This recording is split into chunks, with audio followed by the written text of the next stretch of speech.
What is going on, everyone? Jelly and Rez from Huge Disaster here, and today we're covering E3 and we're going to be talking PlayStation.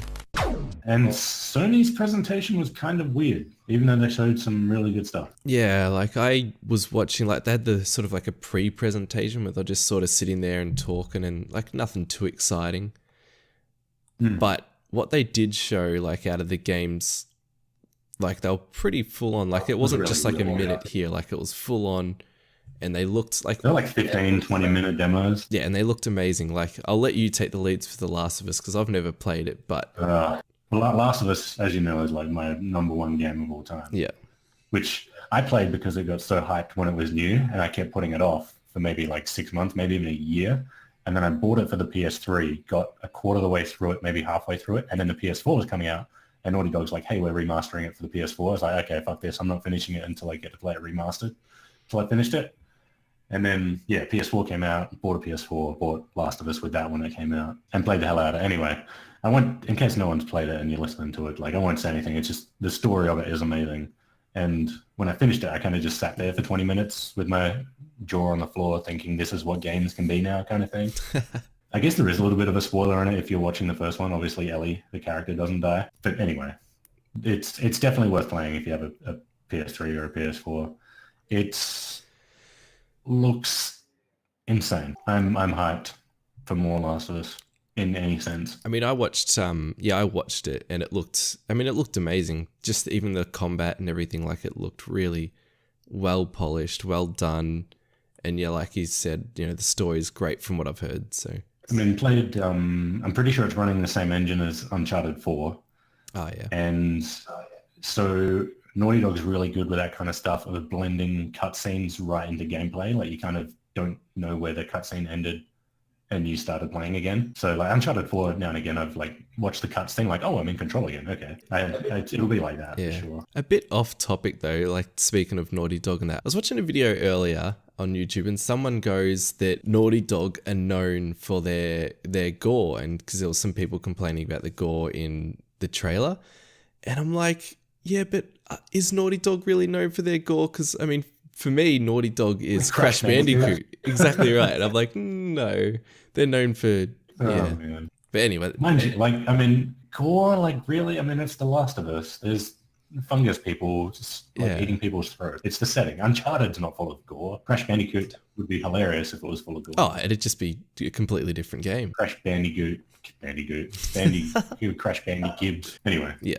And then, so this other game, it caught my eye. Like I was watching it and I'm like, wow, this looks beautiful. I didn't know what it was, so I never heard of it. So I know the one you're talking about. The first trailer came out in 2017, I want to think, like November. And it was Ghost of Tsushima. Was that the one? Is that how you say it? Yeah. I mean, it looked beautiful. I don't know if it's something that I'm going to pick up myself. It'll probably be one of those games that, you know, I see it come out, see how it rolls, how it plays. I'm totally down for this game.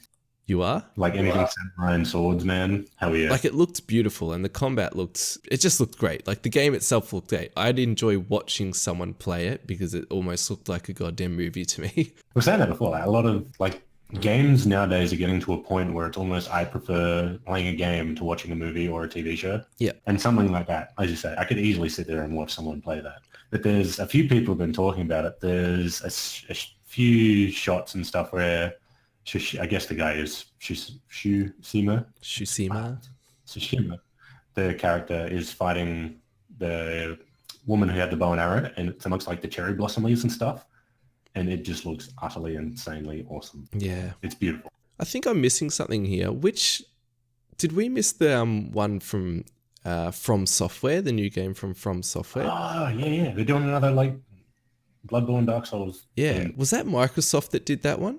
I think we missed that. But yeah, that looked really, really cool. It was like the Dark Souls combat, but mixed with like grappling hooks and the samurai feel, but it still looked very challenging. I know we completely missed that, but if you hadn't seen it... I know you love your Dark Souls kind of stuff. Oh yeah, like I'm all for it. Like I'd never played Dark Souls until Dark Souls 3 was well and truly out, and then I smashed 1, 2, and 3 like there was no tomorrow. Very satisfying. I think that was during the Microsoft presentation. Yeah, that's what I mean. I was just thinking at them when you were saying samurai. But yeah, so that's a thing. Yeah. The other one that, again, is super appealing to watch and it's completely mind-blowing me is Death Stranding. I don't know what's going on. I have no idea. I mean, Kojima, in the world of things, most people will say he can do no wrong kind of thing. Oh, no. It looks unreal. I played Metal Gear Solid for the first time last year. Oh, did you? And like his ideas of like gameplay design decisions, like you fight a boss where you have to change the controller port that your controller is plugged into. And I went into that knowing nothing. And do you think I spent like 2 hours trying to work out how the fuck to beat this boss? Well, the thing that I like about him as well is, he thinks outside of it. It's not the same. You're not getting into the same game repetitive stuff that all other companies are doing. He's very, he makes it his own. It's like with Death Stranding, to me, it's almost like they've just given him the reins and they've just gone, just do what you need to do kind of thing. And then he has. Do you? Yeah, just be you, man. But yeah, it looks really weird. No idea what's going on, but I'm super there. I'm super interested to see. Like, from what I could gather from the trailers I've watched is, so the rain ages you and the black stuff ages you. And I'm thinking maybe like they have some kind of like download consciousness thing and they carry the babies around. So if they get killed, they transfer their consciousness into the baby and the baby ages to the age they were. And it's kind of like a scientific version for respawn. That's what I was thinking, because like I did notice when they're hiding in the rain or whatever, and this creature is like walking around them, the ground around them, it had like leaves and flowers growing, and so it's like things were rapidly going forward in time wherever it was touching. It's funny you picked that up. I noticed the same thing. Yeah, like they would sprout and then die. Yeah, so very interesting, very, very interesting. Keen to see where it goes. Yeah, I guess we'll get more at some point. Yeah, it didn't have a release date, I don't think. Nah, it could be a while away still. I mean, it looks like a very ambitious game that would need all the love and care. They can take as long as they want for that. Yeah. Get it right. Yeah, definitely. I'm all for developers just like spend another 6 months or a year making it if it's going to finish your game off. Yeah, unless it's Halo, because I want that now. I only started playing Halo 5 like the night before last.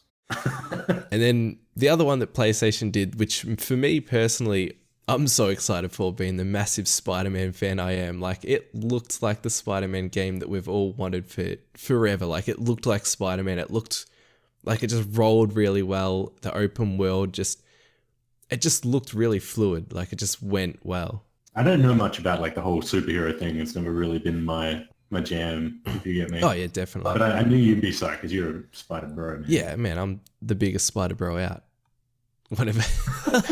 But like, it's just, even if you don't know Spider-Man, you're like this, you're swinging on webs, you're agile, you're jumping around, and that's what they show. They show him swinging around, and it's just really cool. Yeah, like the combat looks very interactive. And you might be able to tell me, like, from what I could gather from the story is like, what's the island called? It was like a prison. So I figure like all Spider-Man's enemies, yeah, so it's not obvious in the trailer, we're in that prison and they've all escaped from this dude that had electricity coming out of him. Yeah, Electro. So it's basically like, from what I'm gathering is that it's not really going to be focused. It might be focused around like a one main enemy type, which was the I forgot his name. He was all black and white sort of thing, but it's almost it's like an inverted man. Yeah. Inverto man. Inverto, there you go. No, I don't know.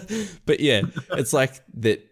Everything that Spider-Man's put away, like his big main enemies, they're all out. So it looks like everyone's going to be a big threat. I don't know about Venom. I haven't seen anything of Venom yet. He's a massive. Yeah, I know of Venom. Yeah. And they might. It'd be like, I'm kind of hoping that he does make an appearance, especially with the movie coming out later this year. Like, what's it called? The Lord of the Rings game. Shadow of War, where they have like different warlords kind of thing around the map. Like maybe you have a city, and you have all the different villains in different sections of the city, and you'll go in and take one out, kind of thing. Yeah, maybe. I'm not sure. It seems like an open world game, but with like a linear path. Like, I don't know. It looks, but yeah, I'm excited. I don't have a PlayStation yet, but I'm gonna get one. I have to.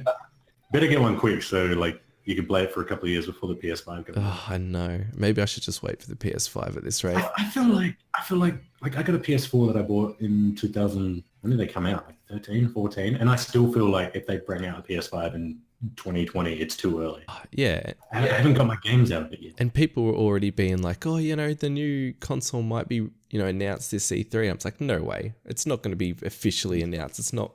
Nah. Like they're getting, I guess, near the end of their life cycle, but yeah, it does feel like it's been a short cycle. I don't know. I can see I mean, you got the PS4 Pro, but I can see him trying to get a competitor out for the Xbox One X.